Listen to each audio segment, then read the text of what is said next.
Good morning students. आज की video में हम करेंगे 3.3 एक्सरसाइज का क्वेश्चन नंबर 3 एंड 4। 3.3 एक्सरसाइज के क्वेश्चन नंबर 3 की स्टेटमेंट है, can a quadrilateral ABCD be a parallelogram.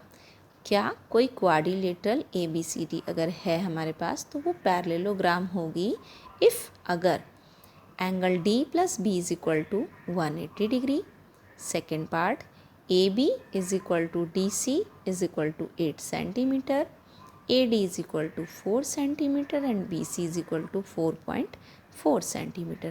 यहाँ हमें दो एंगल्स का सम 180 डिग्री गिवन है और यहाँ दो साइड्स इक्वल गिवन है, एक 4 सेंटीमीटर गिवन है और एक 4.4 सेंटीमीटर गिवन है।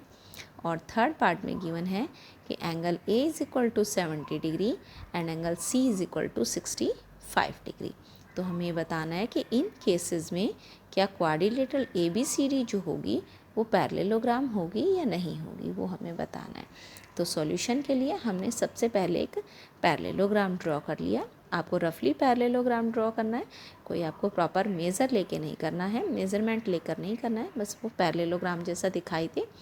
ABCD ये पैरेललोग्राम हमने बना लिया और पैरेललोग्राम्स की जो प्रॉपर्टीज़ हैं वो हमें याद रखनी है।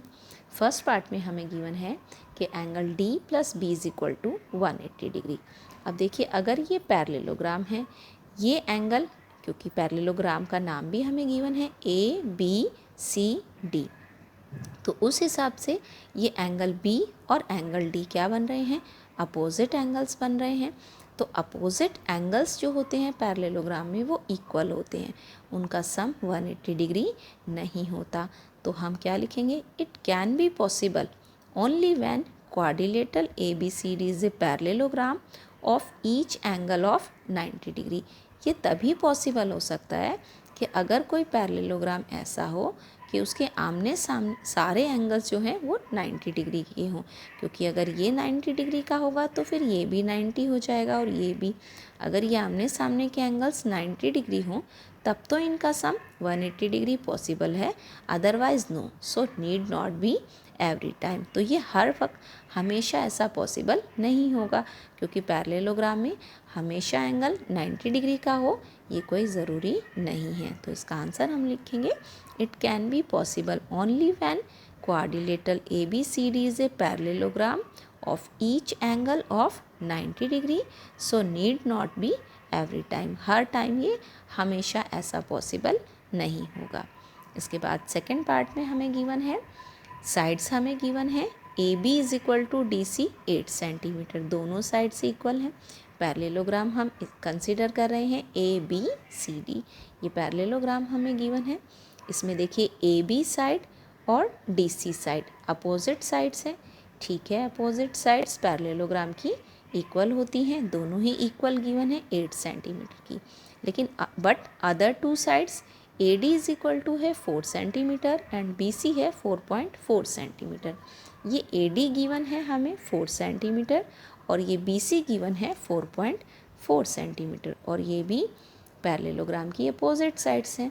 अब पैरेललोग्राम में अपोजिट साइड्स हमेशा ही इक्वल होती हैं, तो AB जिस तरह से DC के बराबर है उसी तरह से AD भी BC के बराबर होनी चाहिए। लेकिन यहाँ पर AD और BC की मेज़रमेंट सेम नहीं है, AD is not equal to BC।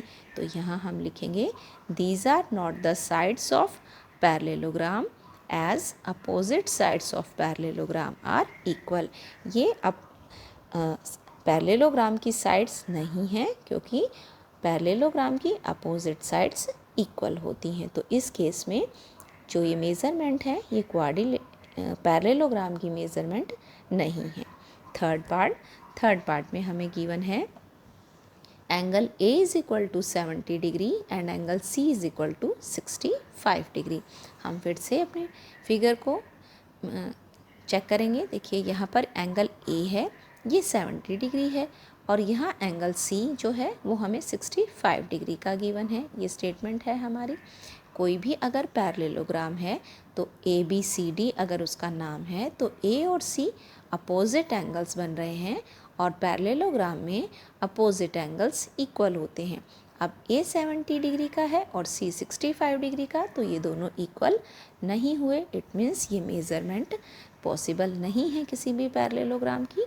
तो हम यहाँ लिखेंगे angle A is not equal to angle C, not possible as opposite angles of a parallelogram are equal.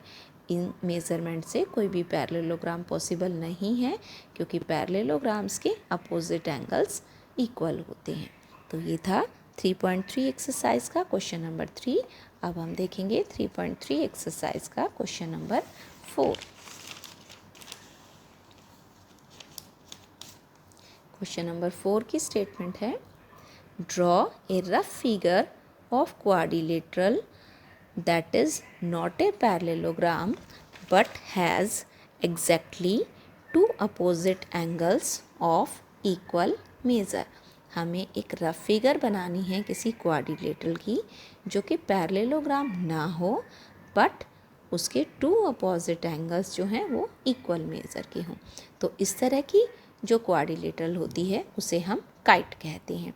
Kite किस तरह से आप बनाएंगे, आप एक लाइन में 3 पॉइंट्स ले लीजिए और इस पॉइंट से जितनी डिस्टेंस आप यहाँ लें उतनी ही डिस्टेंस यहाँ से ले लें। इस पॉइंट के ये थोड़ा पास हो और इससे दूर, और इसको यहाँ से ज्वाइन कर दें, इसको यहाँ से, और फिर चारों साइड्स को हम ज्वाइन कर दें। तो इस तरह की जो शेप बनती है उसे हम काइट कहते हैं। आपने काइट रियल में भी देखी होगी। ये दो साइड्स एक जैसी मेज़रमेंट की होती हैं और ये दो साइड एक जैसी मेज़रमेंट की होती हैं। तो इस शेप को हम काइट कहते हैं। Kite is a quadrilateral which is not a parallelogram but has exactly two opposite angles of equal measure. तो और काइट में इस तरह से जो आमने सामने एंगल बनते हैं ये एक पेयर एंगल्स का इक्वल होता है। यहाँ एंगल बी जो है वो एंगल डी के इक्वल होगा, लेकिन एंगल ए और एंगल सी इक्वल हों ये कोई ज़रूरी नहीं है। लेकिन एंगल बी और एंगल डी जो होगा किसी भी काइट में ये आमने सामने के एंगल्स का एक पेयर ये हमेशा ही इक्वल होगा। तो वो ऐसी क्वाड्रिलेटरल हो गई काइट जो कि पैरेललोग्राम नहीं है लेकिन अपोजिट एंगल्स का एक पेयर इक्वल है। तो ये थे 3.3 एक्सरसाइज के क्वेश्चन नंबर 3 एंड 4।